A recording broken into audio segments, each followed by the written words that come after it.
सिर झुके हुए उनके, और उनके सामने उनकी धर्म पत्नी का चीरहरण होवे और उनकी जबान पे ताला लगा हो। एनीवे वह प्रसंग है संपूर्ण समर्पण का, और वह प्रसंग है भगवान की कृपा का। बहुत कई कोण हैं उस प्रसंग को देखने के। तो द्रौपदी ने बहुत जगह आश्रय ढूंढा, पहले तो वही करती है ना, धृतराष्ट्र से, भीष्म से, द्रोणाचार्य से, कृपाचार्य से, अपने पति लोगों से कहां कहां पूछती है, खोजती है। जब उसको ये अनुभूति हो गई कि नहीं, कहीं से कोई सहारा आने वाला नहीं है, तब अपने हाथ से अपने वस्त्र को पकड़ती है ना। तो अपनी कमजोर बाहों से अपनी सुरक्षा करने की कोशिश करती है। वो स्वाभाविक था, लेकिन जब उसको यह भी अनुभव हो गया कि नहीं हो सकता, तो छोड़ दिया। इसको बोलते हैं दंडवत प्रणाम। जरा देखना दंडवत प्रणाम का अभिप्राय क्या होता है। छोड़ दिया एकदम, होवे तो होवे, लेकिन छोड़ दिया शून्य में नहीं, परमात्मा की गोद में। दुख हरो द्वारिका नाथ, शरण मैं तेरी, यही ना। शून्य में नहीं छोड़ा, निस्सहाय होकर के नैराश्य की गर्त में कूद पड़ी, ऐसा नहीं। फिर क्या सनातन संस्कृति, फिर क्या धार्मिक। परमात्मा की गोद में छोड़ा उसने अपने आप को। दुख हरो द्वारिका नाथ, शरण में तोरी। तो एकदम निर्भरा होकर के उसने हाथ ऊपर उठाए, स्वयं की सुरक्षा करने का प्रयत्न छोड़ दिया। तो भगवान अपनी प्रतिज्ञा लेकर के आते हैं, योगक्षेमम वहाम्यहम्। भाई, जब तुम अपनी चिंता नहीं करोगे, मेरी चिंता करते रहते हो, तो फिर मेरा काम बढ़ जाता है। बोला उन्होंने, नमे भक्त प्रणश्यति कौन्तेय प्रतिजाने ही, नमे भक्त प्रणश्यति। भगवान ने वस्त्रावतार धारण किया। वो दंडवत है। उसी की अभिव्यक्ति कदाचित प्रणाम में दिखाई देती है कि जब भक्त परमात्मा के सामने पूरी तरह से समर्पित कर दे अपने आप को, और अपने को संभालने का स्वयं प्रयत्न छोड़ दे,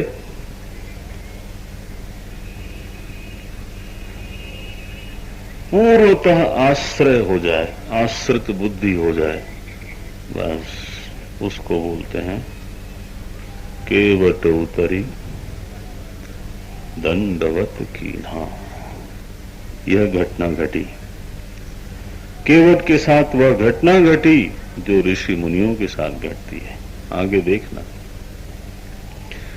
प्रभु ही सकुच यही नहीं कछु दीना। भगवान को बड़ा संकोच होता है मन में, इसको कुछ दिया नहीं मैंने, मैं गृहस्थ हूं, क्षत्रिय हूं, राजकुमार हूं, इसको कुछ दिया नहीं, इसकी सेवा ली है, आफ्टर ऑल मजदूर आदमी है, इसको कुछ तो मिलना चाहिए। बड़ा संकोच होता है, लेकिन कुछ कह नहीं पाते। तो पिए ही की सिय जान निहारी, इतनी गुनगुनाती हुई चौपाई है ये। शब्द संयोजन इतना मधुर है। पिय ही की सिय जान निहारी, यह दाम्पत्य जीवन का सामरस्य इतना है यहां पर कि बस देखते बनता है कि वहां जो हृदय में संकल्प उठा, वही संकल्प इस हृदय में भी आया। वहां जो हृदय में स्वर बजा, वही इस हृदय में भी बजा। इसको बोलते हैं समस्वरता, समरसता। अंग्रेजी में क्या बोलते हैं? Total harmony. हारमनी, हाँ। वो मैं गया था चंडीगढ़ तो वहाँ की चीफ जस्टिस साहब की यहाँ भिक्षा थी तो बोले महाराज जी अब आप तो पंजाबी समझने लगे होंगे। हमने कहा हाँ, तो समझ में तो आने लगी। बोले हमारे यहाँ हारमनी का एक सूत्र है। बोले तो बहुत बढ़िया है, बताइए। बोले घर में हारमनी का सूत्र है हारमनी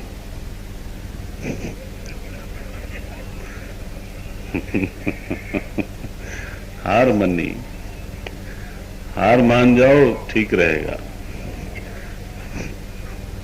आई डोंट नो, उन्होंने कहा था आप chief justice of Punjab and Haryana court, तो फिर मैंने आपको सुना दिया, आपके काम में आ जाए शायद।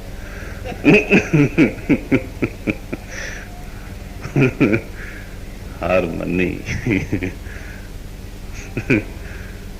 समस्वरता, संस्कृत के शब्दों का क्या मुकाबला है।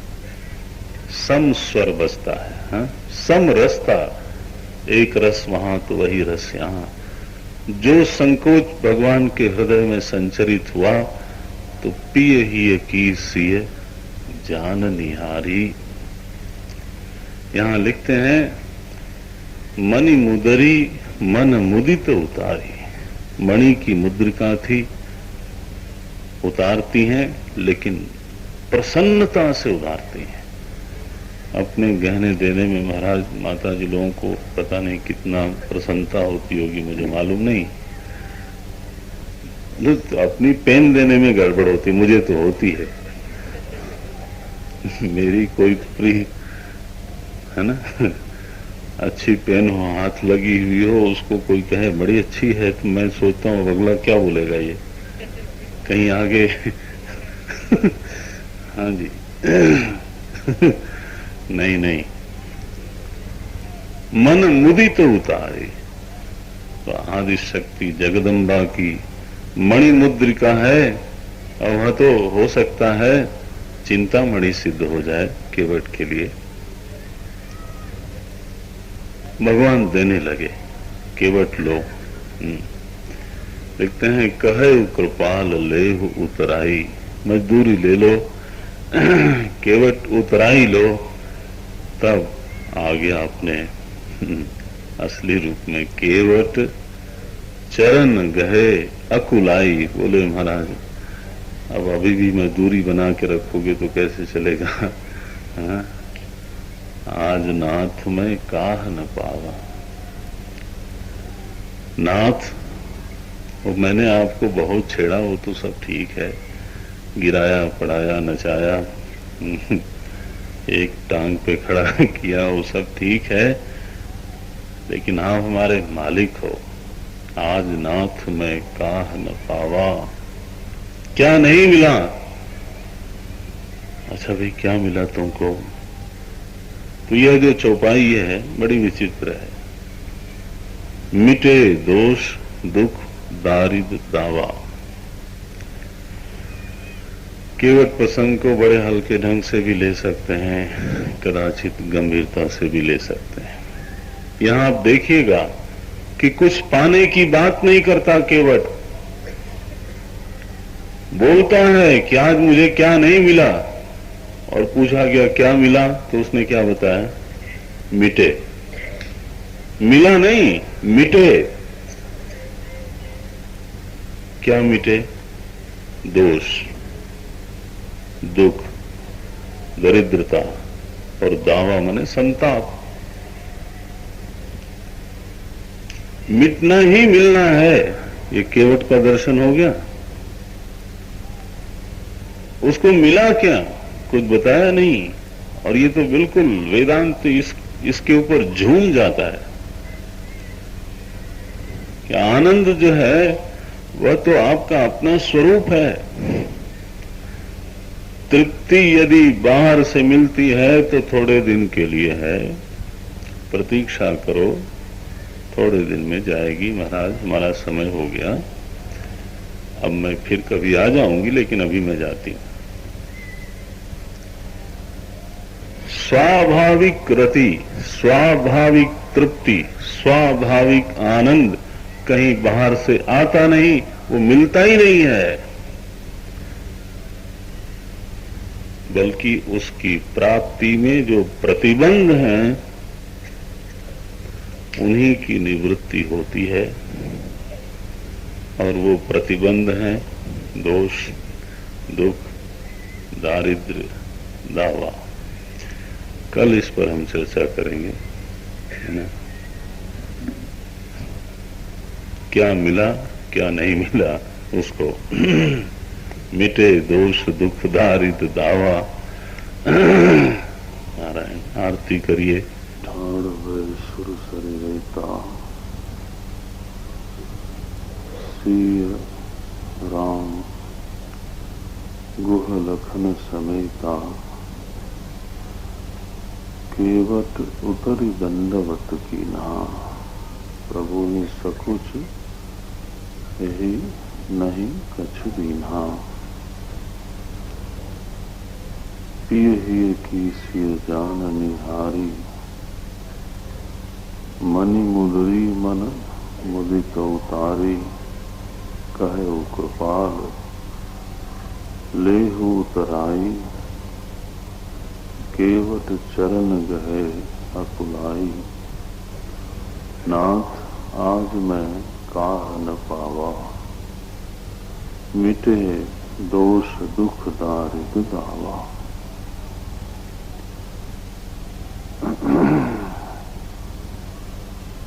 भगवती भागीरथी के तट पर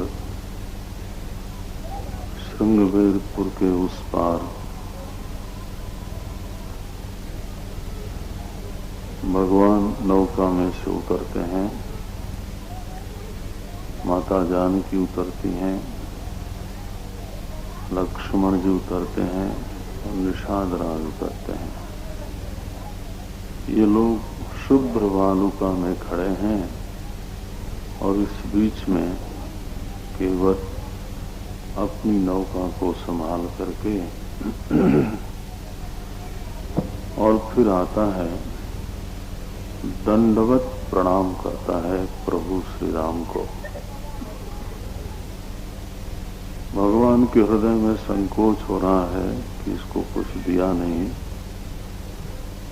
हमारा धर्म बनता है गृहस्थ धर्म के अनुसार, क्षत्रिय धर्म के अनुसार हमारा धर्म बनता है कि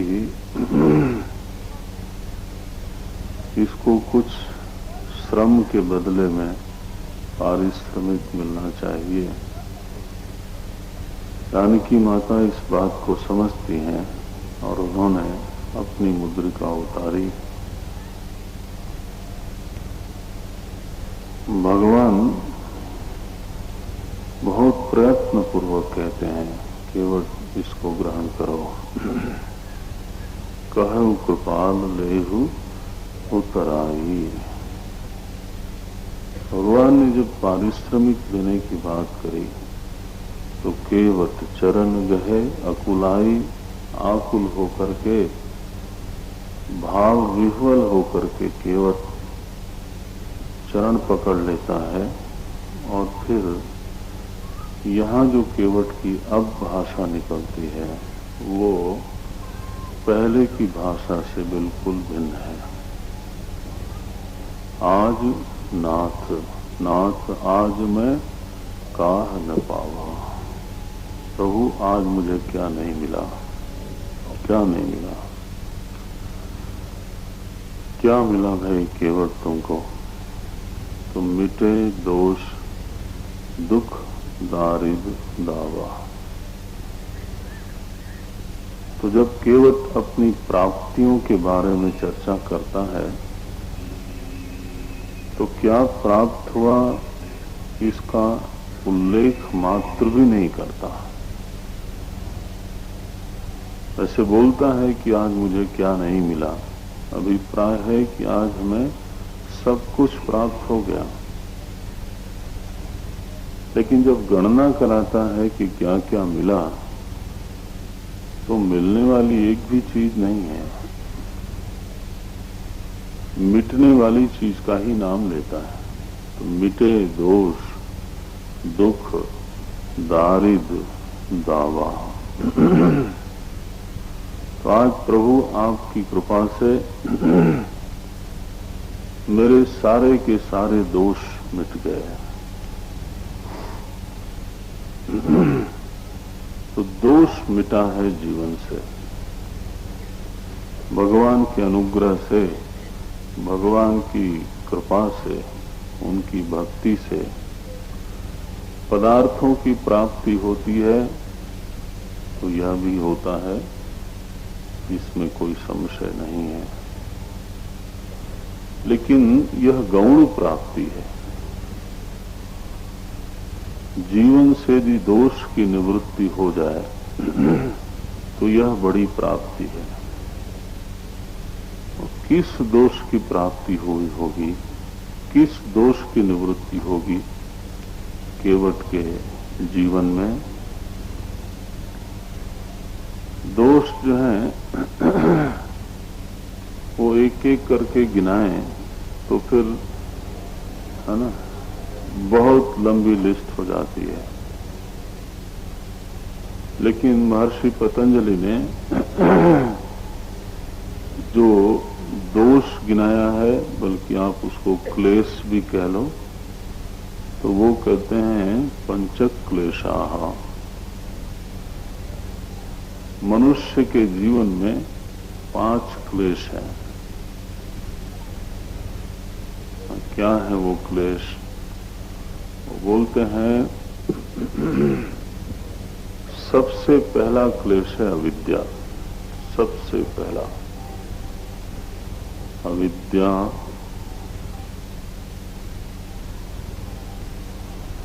राग, द्वेष, अभिनिवेश।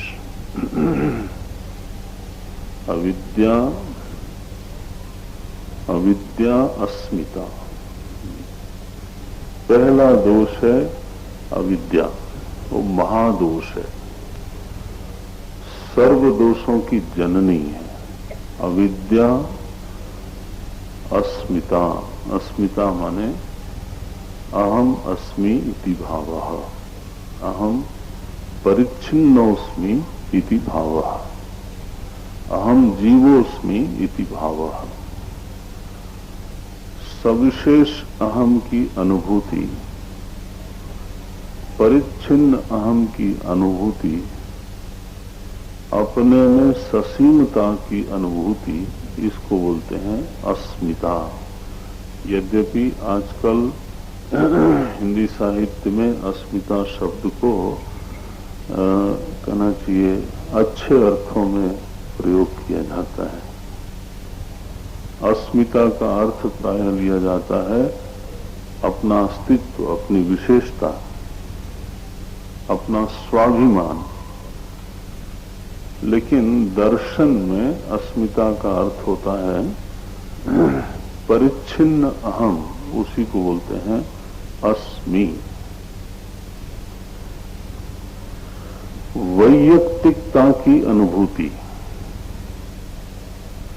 अपने में इंडिविजुअलिटी की, पर्सनालिटी की जो अनुभूति करता है व्यक्ति, उसको बोलते हैं अस्मिता। यह एक दोष है, दोष। तो सबसे पहले आया अविद्या, दूसरी आई अस्मिता। अस्मिता के पश्चात 2 दोष और प्रकट होते हैं, वो है राग और द्वेष। और फिर अंतिम दोष जीवन में आता है, उसका नाम है अभिनिवेशः। अभिनिवेश का अर्थ होता है देहोस्मि इति भावः, मैं देह ही हूं। देह के साथ तादात्म्यपन्न हो जाना, उसको बोलते हैं अभिनिवेश। निवेश का अर्थ होता है प्रवेश करना, है ना। अभितः निवेश, निविष्टः कुत्र देहे, देह भावे इत्यर्थः। देह में, देह भाव में अपने आप को पूरी तरह से निविष्ट कर लेना, उसी भाव में प्रविष्ट हो जाना, स्थित हो जाना, उसको बोलते हैं अभिनिवेश। देह से तादात्म्य कर लेना। तादात्म्य का अर्थ क्या है? तदेव अस्मि इति भावः,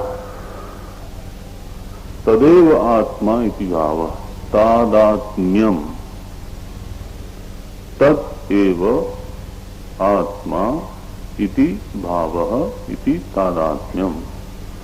तादात्म्य शिथिल होता है तो जोड़ सा लगता है, तादात्म्य गहरा हो जाता है तो एकत्व हो जाता है।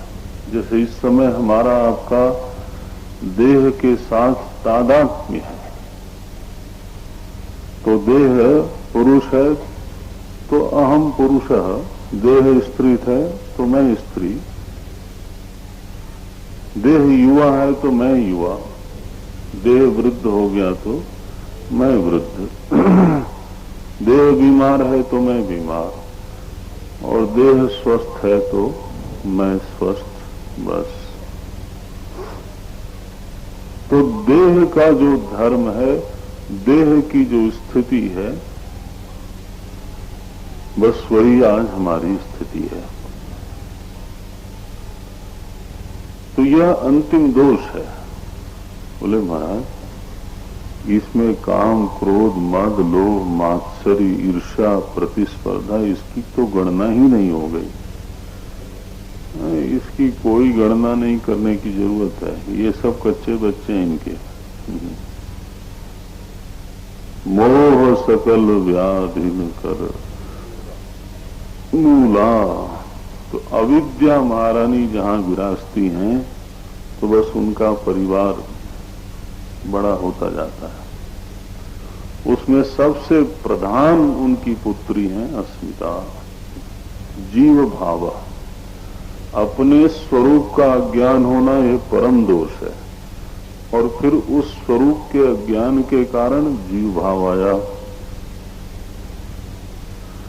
उस जीव भाव के बाद राग द्वेष से कोई बच नहीं सकता, और देह भाव में प्रवेश किए बिना कोई रह नहीं सकता।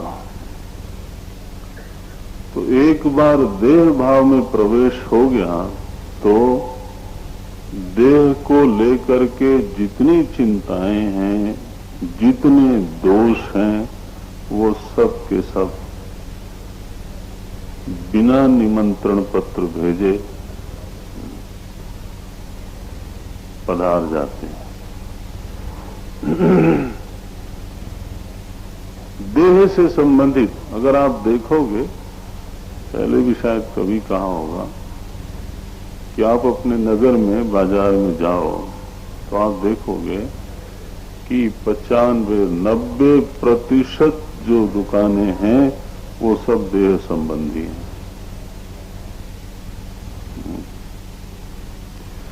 और हमारे उद्यम का 90% भाग देह की समस्याओं को सुलझाने के लिए ही होता है, नहीं? तो हमारे जीवन के उद्यम का, प्रयत्न का कितना बड़ा हिस्सा इसी को संतुष्ट करने में लगा है हमारा। अभिनिवेश, राग द्वेष। राग द्वेष तो भगवान की बनाई हुई सृष्टि के 2 भाग कर देने वाला है, 2 हिस्सा बना देता है। पूरी सृष्टि हम कभी देखते नहीं, 2 हिस्सा आराम से हो गया। तो ये दोष है प्रधान 5। फिर इसी का कहना चाहिए, इसी के परिणाम, इसी के विविध रूप। कभी असुरक्षा की भावना है, देह को लेकर के ही होती है। कभी भय है, कभी ईर्ष्या है, कभी कुछ है, कभी कुछ है। तो ये दोष है, और इस दोष का पक्का परिणाम क्या है? बोले दुखम। यह दोष जीवन में है तो इसका परिणाम क्या? इसका परिणाम दुखम। दोष का परिणाम कभी सुख नहीं होता। अरे साधारण दोष जीवन में रहते हैं तो दुख देते हैं, ये तो बड़े बड़े लोग हैं, है ना। साधारण दोष यदि झूठ हमारे जीवन में आ जाए, अशिष्टता आ जाए, चोरी आ जाए, लोभ आ जाए, है नहीं, काम आ जाए, असंतोष आ जाए, ये तो छोटे छोटे दोष हैं। इनसे जीवन में बहुत दुख आता है। ये तो बड़े बड़े हैं। तो जब तक दोष है तो दुख है। केवट कहते हैं मिटे दोष। तो महाराज पहला काम तो ये हो गया आपकी कृपा से, आपकी भक्ति से, कि जीवन में दोष सारे मिट गए, सारे ही दोष मिट गए, गौण भी प्रमुख भी। उसका परिणाम ये हुआ कि दुख मिट गया। मिटे दोष, दुख, दारिद्र दावा। ये दारिद्र क्या होता है?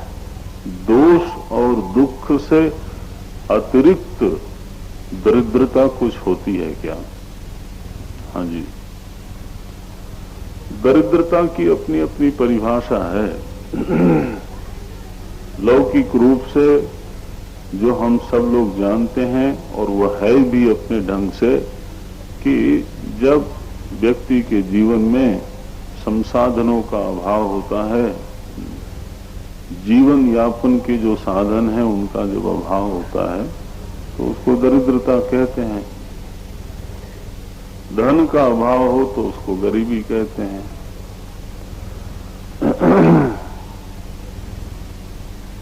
तो एक परिभाषा और भी है इसकी। शंकराचार्य जी महाराज से पूछा गया, को वा दरिद्री, कौन है दरिद्र?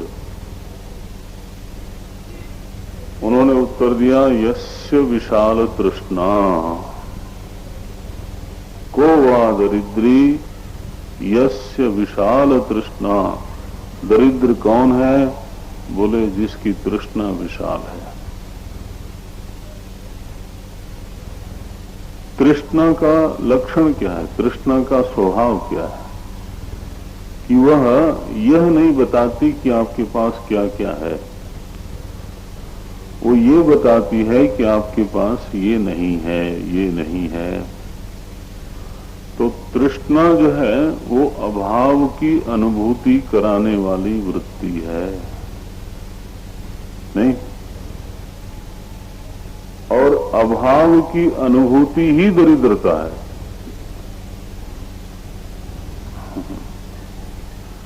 पदार्थों का अभाव नहीं, बल्कि अभाव की अनुभूति ही दरिद्रता है।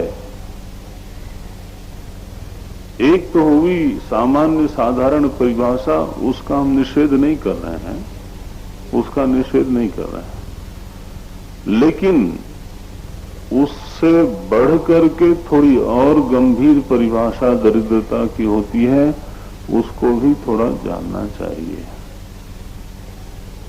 भाई अगर हम यही कह दें कि जीवन यापन के संसाधनों का अभाव दरिद्रता है, और दरिद्रता तो दुख देने वाली है, दरिद्रता से संताप होता ही होता है।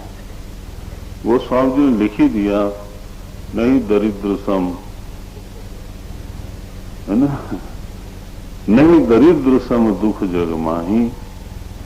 तो यदि हम यही परिभाषा, एकमात्र यही परिभाषा मान के चलें कि पदार्थों का, संसाधनों का अभाव ही दरिद्रता है, तो फिर शंकराचार्य जी महाराज को महादुखी होना चाहिए था, भगवान श्री रमण महर्षि को दुखी होना चाहिए था, तुलसी को दुखी होना चाहिए था, सूर को होना चाहिए था, तुकाराम को तो महादुखी होना चाहिए था। नहीं, ज्ञानदेव को, नामदेव को, पूरे हमारे भारतवर्ष में अनेक ऐसे भक्त हुए हैं जो संसाधनों से रहित रहे हैं, उनके पास कम संसाधन रहा है, लेकिन नरपति पूजत पांव, यह तो बड़ा विचित्र संयोग है कि जो महादरिद्री है, जिसके पास भोजन के लिए भिक्षा मांगने की नौबत है, मांगता ही है, तो उसके पास लोग, समृद्ध लोग उसके पास जाते हैं कुछ मांगने के लिए। ये कैसे होगा? काली कमली वाले बाबा के पास एक कमली थी ले दे करके तो लोग जाते ही जाते थे उनके पास।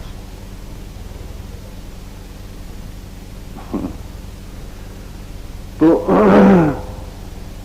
नहीं, ये तो महासमृद्ध हैं, भरे हुए लोग हैं, तृप्त, संतुष्ट, स्वात्मा राम मुदित वदन,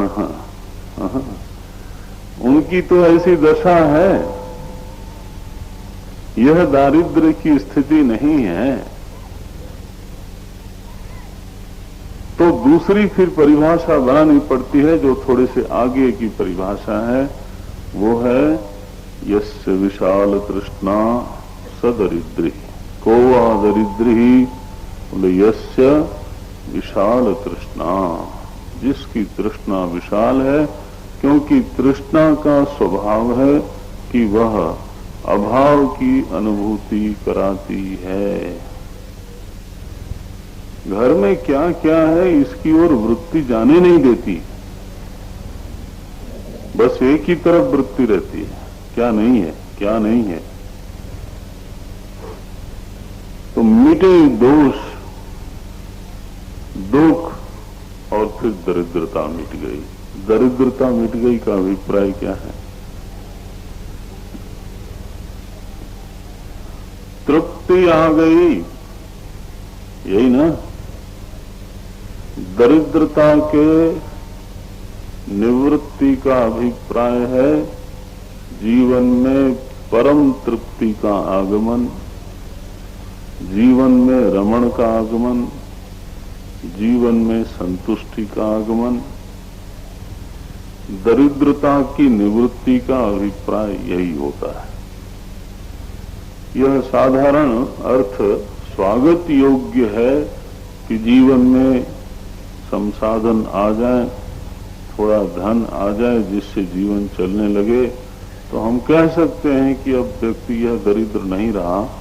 लेकिन आप जानते हो, हम भी जानते हैं कि चाहे जितना आ जाए महाराज,